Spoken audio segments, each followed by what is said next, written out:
بہت زیادہ what's app پہ میسج آ رہے ہیں. کسی کا میسج آ رہا ہے, اللہ کا واسطہ مفتی صاحب مولانا طارق جمیل صاحب کو سمجھائیں, اللہ کا واسطہ. کسی نے میسج بھیجا, میں ان کے بیانات بہت شوق سے سنتا تھا, اب میں ان سے بھی گیا, انہوں نے ایسا بیان دیا ہے کہ اب مجھے ان سے نفرت ہو گئی ہے. کوئی منافق کہہ رہا ہے, کوئی یہودی کہہ رہا ہے, ایسے ایسے برے برے فحش القابات سے نوازا جا رہا ہے کہ الامان والحفیظ. تو میری کوئی اوقات نہیں ہے کہ میں ایک وکیل بن کے کسی کی حمایت یا مخالفت کروں, میں کوئی اتنا بڑا آدمی نہیں ہوں, یہ تو بڑے علماء کا کام ہے.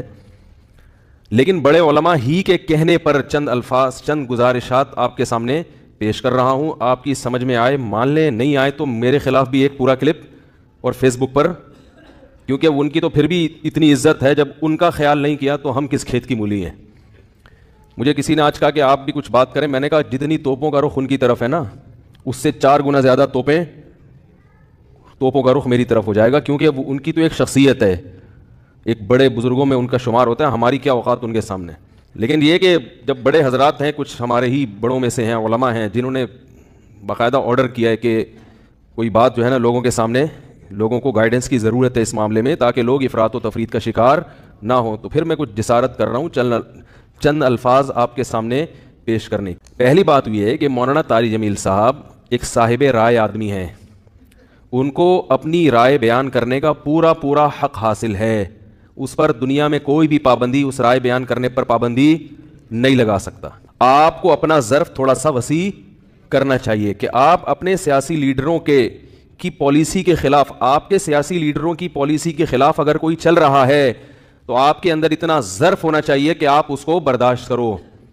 یہ جو ایک طوفان بدتمیزی مچایا ہوا ہے فیس بک پر, یہ آپ کے جو طریقہ کار ہے نا, یعنی آپ کی جو زبان ہے اور آپ کا جو اسٹائل ہے, اس سے یہ آپ کی ویلیو پڑھے لکھے لوگوں کی نظر میں گرا رہا ہے, یعنی آپ خود اپنے آپ کو بدنام کر رہے ہیں. حضرت مولانا طارق جمیل صاحب سے اللہ نے جو دین کا کام لیا ہے, اتنا بڑا کام اللہ نے, اور ایسے جگہوں پر لیا ہے, یعنی ایسی جگہوں پہ انہوں نے کام کیا ہے کہ جہاں ان کے علاوہ کوئی بھی کام کرنے والا موجود نہیں ہے. ابھی اگر انہوں نے کسی حاکم کے حق میں اس کی اچھی چیزوں کو ہائی لائٹ کر کے اس کو اپریشیٹ کر دیا تو یہ کون سا جرم ہو گیا بھائی؟ یہ کون سی کتاب میں لکھا ہے کہ یہ جرم ہے؟ لوگوں کے میسج آ رہے ہیں, امام احمد ابن حنبل ظالم حاکم کے سامنے ڈٹ گئے تھے اور ان کا جیل سے جنازہ نکلا. امام ابو حنیفہ ڈٹ گئے تھے, انہوں نے وزارت کو قبول نہیں کیا, ان کا جیل سے جنازہ نکلا. امام ابو حنیفہ رحمہ اللہ تعالی نے اگر وزارت قبول نہیں کی تو کیا ساری دنیا کے سارے علماء میں کسی نے بھی وزارت قبول نہیں کی ہے؟ امام ابو یوسف نے قاضی القضاء کا عہدہ قبول کیا. امام احمد ابن حنبل رحمہ اللہ تعالی جو اس حاکم کے سامنے ڈٹ گئے تھے, وہ اس بیس پہ نہیں ڈٹے تھے کہ وہ ان کا کوئی ذاتی رنجش تھی یا کوئی مسئلہ تھا. امام احمد ابن حنبل کو حاکم وقت مجبور کر رہا تھا کہ اس کی مرضی کا فتویٰ دیں. بات آ رہی ہے سمجھ میں؟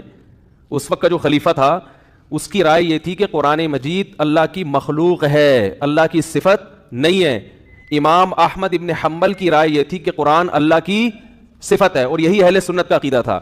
حاکم وقت گن پوائنٹ پہ مجبور کر رہا تھا کہ آپ وہی فتویٰ دیں جو میں دیتا ہوں, کیونکہ لوگ آپ کو سنتے ہیں. اگر کوئی حاکم کسی مفتی کو, کسی عالم کو مجبور کرے کہ جو میں رائے رکھتا ہوں آپ کو اسی پہ فتویٰ دینا پڑے گا, پھر کسی عالم مفتی کے لیے جائز نہیں ہے کہ وہ اپنے فتوے کو حاکم کے کہنے سے تبدیل کرے. یعنی حکومت کی اس قسم کی چاپلوسی کیا ہے؟ بولو نا بھائی, ناجائز ہے. یعنی ایسی چاپلوسی کہ آپ غلط بیانی شروع کر دیں. حضرت مولانا طارق جمیل صاحب نے یہ جو کلپ ہے جس میں عمران خان کی حمایت کی ہے انہوں نے, میں نے بار بار سنا اس کلپ کو, اس میں کہیں بھی ایسا نہیں ہے کہ کسی غلط بات میں عمران خان کی انہوں نے کیا کی ہو. لوگ کہہ رہے ہیں کہ عمران خان کی ابھی اسمبلی نے شراب کا بل پاس نہیں کیا تو مولانا نے اس کی مخالفت کیوں نہیں کی؟ تو مولانا حمایت بھی تو نہیں کی نا. نہیں یار میرا غلط بات.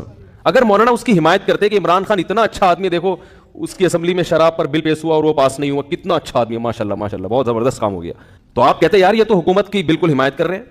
رہا یہ مسئلہ, ممکن ہے آپ یہ کہہ سکتے ہیں, پہلی بات تو میں ایک بات بتا دوں, مولانا طارق جمیل صاحب نے جو عمران خان کی حمایت کی ہے تو یہ پی ٹی آئی کی حمایت نہیں ہے, نہ پی ٹی آئی کی حمایت ہے نہ پی ٹی آئی کی مخالفت ہے. مولانا ان چیزوں میں نہیں پڑتے اور اب تک انہوں نے اپنا دامن ان چیزوں سے بچا کے رکھا ہوا ہے. اور میری رائے میں اگر وہ پی ٹی آئی کو برحق سمجھتے ہیں تو پی ٹی آئی کا نام لے کے بھی حمایت کر دیں.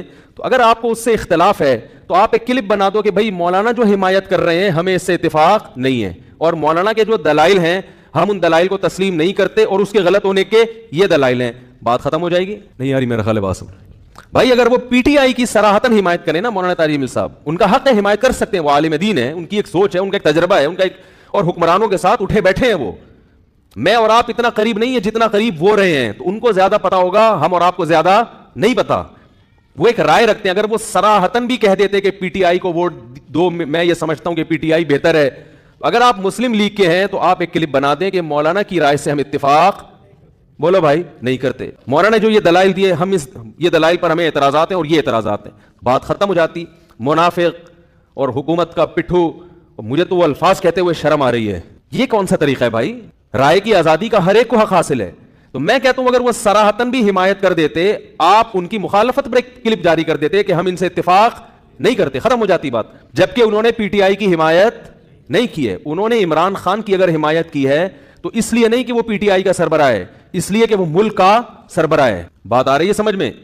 ملک کا سربراہ کوئی بھی ہو، اسلام اس بارے میں ہمیں ہدایات دیتا ہے کہ ملک کے سربراہ سے لڑ کے، اس کی گالی گلوچ کر کے، اس کی مخالفت کر کے آپ اس سے کام نہیں نکلوا سکتے۔ اسلام میں حکم ہے ملک کے سربراہ کی اطاعت کا، فرما برداری کا، اس کی تعظیم کا، اس کی عزت اور اس کے احترام کا۔ ہمارے اکابر کی تاریخ ہے یہ۔ امام احمد بن حنبل کا جو حاکم وقت سے جھگڑا ہوا تھا، وہ حاکم نے زبردستی گن پوائنٹ پہ اپنی مرضی کا فتویٰ ان سے اگلوانے کا کہا تھا، یہ زیادتی ہو گئی تھی۔ اس کے باوجود امام احمد بن حنبل کے پاس لوگ آئے اور انہوں نے کہا کہ ہم، آپ قوم کو جمع کریں، ہم اس حاکم کی ایسی کی تیسی کر دیتے ہیں۔ آپ تاریخ اٹھا کے دیکھیں، امام احمد بن حنبل نے اس کام سے لوگوں کو منع کیا۔ تو مولانا طارق جمیل صاحب نے جو عمران خان کی حمایت کی، عمران خان جو اچھے کام کر رہا ہے مولانا کی نظر میں، مولانا نے ان اچھے کاموں میں کیا کیا ہے؟ لوگوں کو ترغیب دی ہے کہ اس میں عمران خان کا ساتھ دیں، اور میں بھی یہی کہتا ہوں، اور صرف عمران خان کے بارے میں نہیں کہتا، اگر نواز شریف کی حکومت ہوتی اور وہ کچھ اچھے کام کر رہا ہوتا تو میں بھی یہ کہتا کہ اس معاملے میں آپ کس کی حمایت کریں؟ نواز شریف کی حمایت کریں۔ زرداری بھی اگر کوئی اچھے کام کرے گا تو ہم ببانگے دوہل یہ کہیں گے کہ اس کام میں آپ کس کی حمایت کریں۔ وہ الگ بات ہے، اس بیچارے نے، یعنی اس میں ابھی تک اختلاف ہے کہ کوئی ایسا کام کیا بھی ہے کہ جس کو اچھا کہا جا سکے کہ نہیں، اس میں اختلاف ہے، کچھ کہتے ہیں کہا ہے کیا، کچھ کہتے ہیں نہیں کیا، تو کوئی بھی کرے گا۔ اس سے پہلے مولانا طارق جمیل صاحب نواز شریف سے بھی ملتے رہے، مسلم لیگ کے صدر سے، اور جتنے بھی سیاسی لوگ آئے ہیں، جتنے بھی حکمران آئے ہیں، مولانا ان کے ساتھ ہمیشہ اچھا سلوک، بولو بھائی، کرتے رہے ہیں۔ کیوں کرتے رہے ہیں یہ میں ابھی آ رہا ہوں اس پر، کیونکہ اس کو لوگ کہتے ہیں یہ تو حکومت کے چاپلوسی اور مکھن لگانے والی پالیسی ہے، علماء حق کا تو یہ کردار نہیں ہونا چاہیے۔ علماء حق کا حکومت کے ساتھ کیا کردار ہونا چاہیے اس پہ میں ابھی آ رہا ہوں۔ پہلے میں اس بات کو ذرا کلیئر کر دوں کہ مولانا نے پی ٹی آئی کی حمایت نہیں کی ہے، مولانا نے پاکستان کے وزیر اعظم کی حمایت کی ہے، اور اس حمایت کی وجہ کیا ہے؟ آپ کہہ سکتے ہیں اس قسم کی حمایت سابق حکمرانوں میں سے تو کسی کی بھی نہیں کی۔ تو عمران خان کے کون سے ایسے سرخاب کے پر لگے ہوئے ہیں کہ ایک طرف سیاسی لیڈر اس کو یہودی ایجنٹ کہہ رہے ہیں، ایک طرف اس کو یہ کہہ رہے ہیں، ایک طرف اس کو وہ کہہ رہے ہیں، اور مولانا اس کو کیا کر رہے ہیں؟ حمایت کر رہے ہیں۔ تو آج تک ٹھیک ہے ملتے رہے ہیں، مگر اس طرح کا کلپ بنا کے باقاعدہ اپریشیٹ تو اب تک کسی کو کیا نہیں۔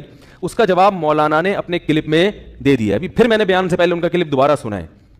مولانا نے کہا کہ یعنی پاکستان کو مدینہ جیسی ریاست بناؤں گا، یہ دعویٰ اب تک کسی وزیر اعظم نے نہیں کی۔ انہوں نے وجہ بیان کر دی، بھائی اتنا زبردست دعویٰ کیا ہے کہ میں مدینہ جیسی ریاست بناؤں گا، تو مجھے یہ دعویٰ بہت اچھا لگ رہا ہے، میرا دل چاہ رہا ہے کہ میں کیا کروں، اس کی حمایت کروں۔ آپ کہہ سکتے ہیں کہ عمران خان نے یہ جھوٹا دعویٰ کیا ہے، تو بھائی اگر آپ کی رائے کے جھوٹا دعویٰ کیا ہے تو آپ حمایت نہ کریں۔ کیا ہو گیا بھائی اگر آپ یہ سمجھتے ہو کہ جھوٹا کیا ہے تو آپ حمایت نہ کریں، اور اگر ایک آدمی سمجھتا ہے کہ وہ اس دعوے میں مخلص ہے، اب اس دعوے میں وہ کتنا پورا اترتا ہے نہیں اترتا وہ ایک الگ بحث ہے۔ مولانا کی رائے ہے کہ بھائی وہ اس دعوے میں کیا ہے؟ مخلص ہے، تو وہ حمایت کر رہے ہیں۔ آپ سمجھتے ہیں کہ مخلص نہیں ہے، منافق ہے، تو آپ حمایت نہ کریں۔ آپ ایک کلپ بنا دیں کہ یہ مولانا کی رائے ہے، ہم اس رائے سے اتفاق نہیں کرتے، بات ختم ہو گئی۔